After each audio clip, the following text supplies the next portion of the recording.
पहलगाम में पेश आए इस वाक़े के बाद जम्मू कश्मीर में मौजूदा सूरत हाल क्या है। जम्मू कश्मीर लेजिस्लेटिव असम्बली का खुसूसी इजलास भी आज तलब किया गया है। हिंदू पाक के माबेन भी कशीदगी देखी जा रही है। सूरत हाल को बारीक बीनी से समझने के लिए हमारे साथ हैं इस वक्त नामवर तज्जियाकार सनम एजाज। सर, जो सूरत हाल बनी हुई है कैसे देखेंगे आप इसे? देखिए, अब जो सूरत हाल है थोड़ी सी कल रात देर गए से राहत महसूस हुई है। ईरान की साल जो ईरान की सालसी बीच में हुई, हिंदुस्तान ने अपनी नेवी को अंदर वापस बुलाया, पाकिस्तान की तरफ से भी कुछ पॉजिटिव कदमों की खबरें जो हैं वो आई हैं। उसके बाद इंटरनेशनल लेवल पे या नेशनल लेवल पे जो खबरें हैं वो अच्छी है, पॉजिटिव कश्मीरी उससे उम्मीद रखे हुए है। लेकिन अंदर की जो खबरें थी, क्या इससे ये मान के चला जाए कि जो जंग के बादल मंडरा रहे थे वो छट चुके हैं? किसी हद तक 99% अब जंग के बादल, जो वैसे पहले भी यही था।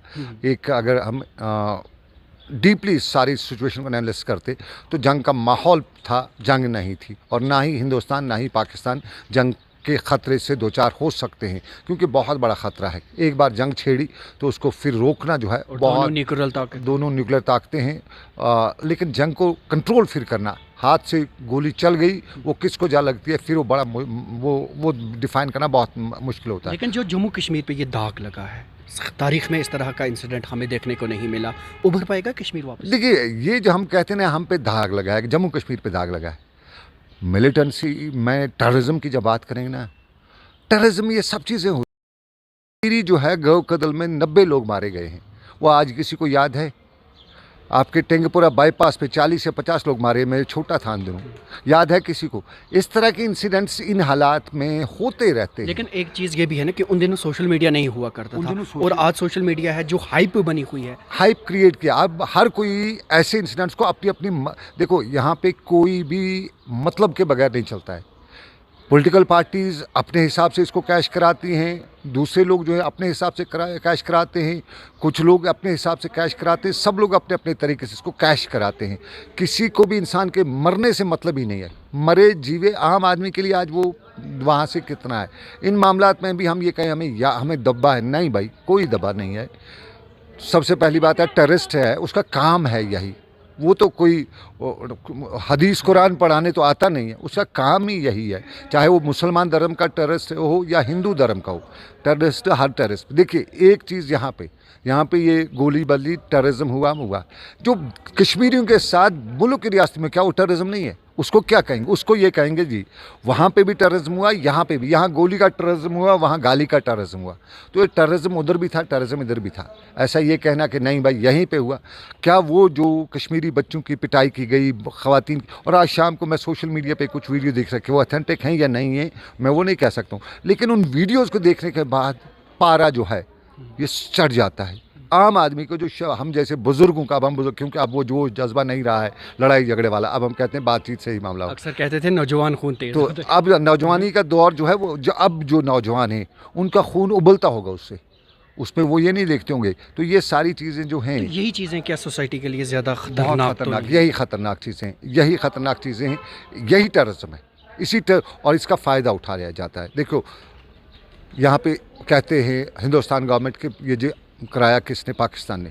ठीक है, मान लेते हैं पाकिस्तान ने करा लिया, लेकिन पाकिस्तान से ज़्यादा टेररिज्म जो है वो हिंदुस्तान के अपने लोगों ने किया, नुकसान किया पाकिस्तान का। जो पाकिस्तान ने किया, 26 लोग मारे, लेकिन 26,000 लोग जो हैं दूर किए वो उन लोगों ने किए। आज कश्मीरी, कोई कहे कश्मीरी हिंदुस्तान के बिल्कुल दिल में है, नहीं है। जो आप बोल रहे हैं दूर की है, यानी कि वो तो कहते हैं कि दिल्ली की दूरी और दिल की दूरी। नहीं, कश्मीरी एलिनेटेड था, कश्मीरी दूर था। अब पिछले 2-3 सालों से जो हालात कश्मीर के बने थे, 4-5 सालों से, ये कुछ लोग कहेंगे 5 अगस्त के बाद, 5 अगस्त अलग इशू है, लेकिन कुछ न कुछ उनका काम चलना शुरू हो गया था, नौमसी थोड़ी हो गई थी, कश्मीरी हिंदुस्तान की तरफ जा रहा था।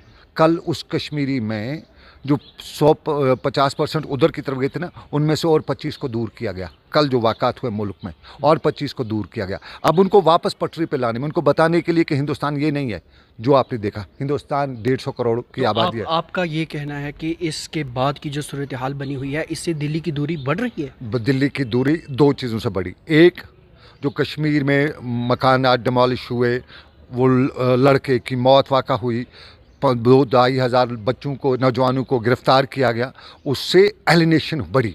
क्योंकि मेरा बच्चा, मैं सपोज़ मेरा बच्चे की बात करते हूँ, मेरा बच्चा कहता है I am the citizen of India, मैं हिंदुस्तानी हूँ, और उसके बाद उसको थप्पड़ मारा जाता है, वो कहता है यार मैं हिंदुस्तानी हूँ, मेरे इंडियन कॉन्स्टिट्यूशन में राइट्स हैं, मेरे फंडामेंटल राइट्स हैं, उन फंडामेंटल राइट्स को हिंदुस्तान के ही जो आइन को मानने वाले हैं वो धज्जियाँ उड़ा रहे हैं।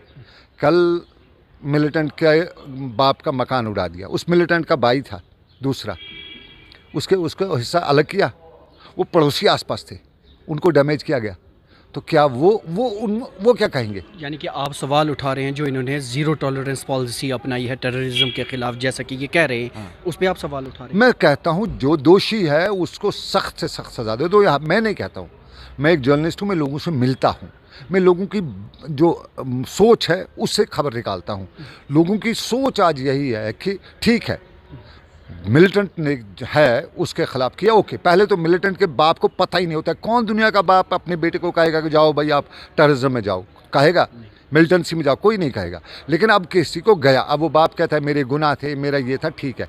उसके भाई ने क्या किया, उसके चाचे ने क्या किया, उसकी भतीजियों ने क्या किया, उसके भतीजों ने क्या किया? ये जो कल हुआ, जिस पे कल शाम को फिर बाद में रोक लगी, thanks to union home secretary, उनका बहुत बहुत शुक्रिया। कल शाम को जब उनसे बात हुई, उनको बताया गया कि नहीं, इसके नतीजे आपको बहुत बुरे भुगतने पड़ सकते हैं। उसके बाद कहीं से डायरेक्शन कल इंडियन कॉन्स्टिट्यूशन में जो आपका है राइट टू लिव है, उस पर कल जो सवाल उठे, 5-6 मकान हैं वो उड़ाए गए, बाकी कुछ हुआ, वो उससे एक बहुत नेगेटिव इम्पैक्ट पड़ा है कश्मीर के नौजवान पे, कश्मीर की सोसाइटी पे, ओवरऑल सोसाइटी पे। कोई माने या ना माने, हकीकत यही है। 40% लोग कल के इससे कहते हैं यार ये हम मुसलमान थे इसलिए किया गया, वो हिंदू मुसलमान किया है ना हमारे मीडिया ने, उसको बनाया नहीं। कश्मीरी भी अब सोचता नहीं हम मुसलमान नहीं होते शायद ये नहीं कहते, ये इसराइल की पॉलिसी है, ये वो है। तो सारा कुछ मिला के कल जो ज़ीरो टॉलरेंस टेररिज्म की है वो ठीक है, लेकिन उस ज़ीरो टॉलरेंस में आप किसी और को साथ रगड़ते हैं तो वो आपके लिए। लेकिन जिस तरह पूरे जम्मू कश्मीर आपकी बार इसके ख़िलाफ़ सड़कों पर था, एहतजाज कर रहा है, और जो सेंटर की जानिब से या लोकल एडमिनिस्ट्रेशन की जानिब से जिस तरीके से सिचुएशन को कंट्रोल करने की कोशिश की जा रही है, आपको क्या लगता है किस तरह उनको जाना चाहिए? देखिए, कश्मीरियों ने खुद आपकी बार सिचुएशन को डिफ़ाइन किया, उन्होंने बताया नहीं दिस इज़ नॉट एक्सेप्टेबल। ये कश्मीरियों ने खुद बताया, किसी ने पैसे दे के नहीं निकाला, किसी ने ज़ोर ज़बरदस्ती करके नहीं निकाला। बिलीव करिएगा, मेरी वाइफ है, नॉर्मल से एक घर वाली है, औरतें सियासत में पढ़ती नहीं, वो भी कह रही थी, कश्मीरी भी कह रही थी, ये कौन सा जुल्म है, ये मारे किसने मारे, ये कितना जुल्म है। उस बेचारी को पता ही नहीं है दुनिया का, लेकिन वो भी इस पे सवाल उठा रही थी। जामिया मस्जिद में साइलेंस, पहली बार देखिए, जामिया मस्जिद की बात है, जामिया मस्जिद में दुआ की जा सकती है, लेकिन इन सॉलिडेटरी इनको बताने के लिए कि नहीं दिस इज़ नॉट हिंदू मुस्लिम, हम साथ में इन मस्जिद में साइलेंस की गई, जबकि मस्जिद साइलेंस की जगह नहीं है। अदरवाइज अगर मैं मौलवी होता, मैं फतवा देता हूँ लोगों को साइलेंस मस्जिद में करा, नॉट इस पे, लेकिन साइलेंस हमारे मज़हब में नहीं है। वहाँ दुआ की जा सकती है, कंडमनेशन की जा सकती है, वहाँ साइलेंस दिखाने के लिए कि नहीं हम उन भाइयों के साथ थे। साइलेंस अगर होती है, हम 2 मिनट की साइलेंस करते हैं। तो ये सारा कश्मीरी ने आज प्रूव किया है। और जो आदिल ने अपनी जान की बाजी लगाई, देखिए नजराना पेश किया, आदिल ही नहीं, हर कश्मीरी ने अपनी, भाई हम आदिल को क्यों भूल रहे, उन बच्चियों को देखो जो ढाबे पे वहाँ पे थी खांचा वाली, उन्होंने उन टूरिस्ट को अपने खांचे में बैठ के उसके नीचे डाल के रखा, उन लोगों को, नौजवानों को, उन लोगों टूरिस्ट को। हर जगह कैमरा नहीं थे, कई अनसंग हीरोज हैं, अनसंग हीरोज बहुत हैं, हर कश्मीरी अनसंग हीरोज रहा। वो टेररिस्ट थे, वो क्या थे, वो 5 से 6 8 10 तक होते, 2 होते, 20 होते, लेकिन वहाँ 2000 और कश्मीरी थे। अगर वो कश्मीरी वहाँ पे सपोर्ट नहीं करते, शायद वो हम 26 नहीं 2600 लाशें गिनते वहाँ पे, क्योंकि बड़ी तादाद में कश्मीरी ने अपना रोल किया। जिम्मेदारी अब सरकार की है, सरकार ने कल जो किया हमें बताना चाहिए एज अ कॉन्स्टिट्यूशनल गारंटीज जो है उनको, कल जो है उनकी धज्जियाँ तो मैंने उड़ाएंगा, उनको उन पे हुआ, उस पर सरकार को सोचना पड़ेगा। ठीक है, जम्मू कश्मीर की लेजिस्लेटिव असेंबली की जानिब से आज करारदाद पास की गई, नहीं उनके बेचारों के पास क्या है, करारदाद पास करने से कुछ नहीं होता है, एक मैसेज है, उसके अलावा कुछ नहीं। अदरवाइज़ जम्मू कश्मीर असेंबली जो है ये दिखाने वाली चीज़ है, और जो कुछ है होम मिनिस्ट्री है, यूनियन मिनिस्ट्री है, जो कुछ होम मिनिस्ट्री करती है। बाकी यहाँ क्या है, हम कहें उमर अब्दुल्ला, हम कहें महबूबा मुफ्ती, हम कहें कुछ, हाँ उनकी अपील कोई सुन ले, कल उन्होंने अपील की, वो सुन ली गई, बस उतना ही है। अगर इन खदशात जिनका आपने इजहार किया, अगर यही सिचुएशन बनी रही, आने वाले दिनों में आप ये सूरत हाल को किस जाने बढ़ता हुआ? आने वाले दिनों में, कल रात से जो सिचुएशन बनी उसके बाद आने वाला पॉजिटिव सब कुछ हो गया। सब लोग पीस चाहते हैं, कोई ये नहीं चाहता है, सब लोग चाहते हैं कि नहीं यार 40 50 60 साल की ज़िंदगी है, 70 साल, ये आराम से गुजारना हर चाहता है। वो नहीं चाहता है कि यहाँ पे भी मुसीबत, फिर दूसरी दुनिया में मेरे मज़हब के मुताबिक वहाँ जन्नत और जहन्नम है। यहाँ भी जहन्नम मिले, उधर भी जहन्नम मिले, कितना एक जगह तो जहन्नम जन्नत मिले। जो कम्युनल टेंशन्स को बढ़ावा देने की कोशिश की जा रही है, क्या आप समझते हैं कि उस पर रोक लगाना वक्त की इंतहाई ज़रूरत है? जिस तरह आज कश्मीरियों ने गोदी मीडिया को रिस्पॉन्ड किया, अगर आज से पहले 10 साल हिंदुस्तान की जनता ने रिस्पॉन्ड किया होता गोदी मीडिया को कि नहीं आप गलत बोल रहे हो, शायद आज नहीं। अगर कश्मीर में मीडिया के ख़िलाफ़ जो लोगों ने खड़ा हुए और बताया कि मीडिया अपनी सही जो भूमि है वो निभाएं, उनका जो सही कर्तव्य है वो निभाएं, आज ये सारा जो टेंशन है कम हो, इसी वजह से हुआ। यानी कि जो जितनी भी परेशानियां ज़्यादा बढ़ रही हैं, अगर तो वो सिर्फ इन्हीं चीज़ों वो यही है। हमारे यहाँ जो वार रूम बनाए जाते हैं न्यूज़ रूम में, कल रात को देखो हिंदुस्तान का एक बड़ा टेलीविज़न बता रहा था कि तुर्की से मिसाइल आ गए, वहाँ से वो आ गए, उधर से आ गए, पाकिस्तान ने कराची से लगा दिए। भाई न्यूज़ रूम में बैठ के बताते हो, खुदा का खौफ करो। ये सब कुछ नहीं है, हालात अब नॉर्मल हैं, 2 दिन पहले से नॉर्मल हालात हैं, और भी हालात नॉर्मल करने हैं। एक एतमाद की फ़िज़ा कायम करनी है। कोई दो माँ के पेट से किसी का दुश्मन बन के नहीं आता है, उसको दुश्मन बनाया जाता है, कहीं पैसा दे के, कहीं डरा धमका के, कहीं अपनी करनी से।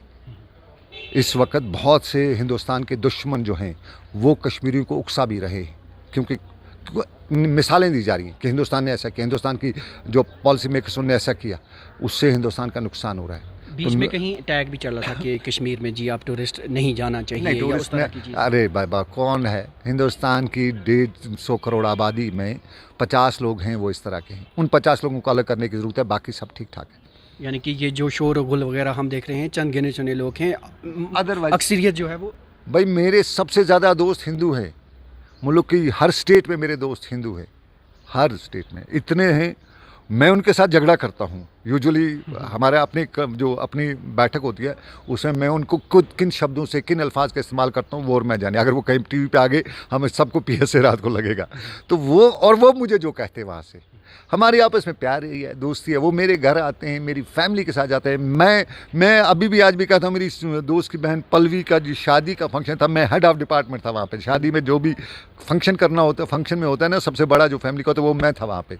वो हिंदू लड़की थी, पल्लवी मेरी बहन है। यानी कि कश्मीरियत आज भी बरकरार थी, है और रहेगी आगे भी। कश्मीरियत का इंसानियत की मैं बात करूँ, नॉट कश्मीरियत कुछ नहीं है, कश्मीरियत नहीं, इंसानियत है। इंसानियत है, वो हिंदू में भी है, मुसलमान में भी है। अब किसी को लीडर बनना है, उसको नारा देने देगा क्या उसको। अब सुनो, यहाँ कल बहुत से लोग लीडर बनना चाहते थे इस सब के बीच में, उनके था मौका मिल रहा था, इसी में से हम बनेंगे जी। अब मीडिया वाले उसी की जाके बाइट लेंगे, लो बताओ जी वो अपने मोहल्ले में बन गया लीडर।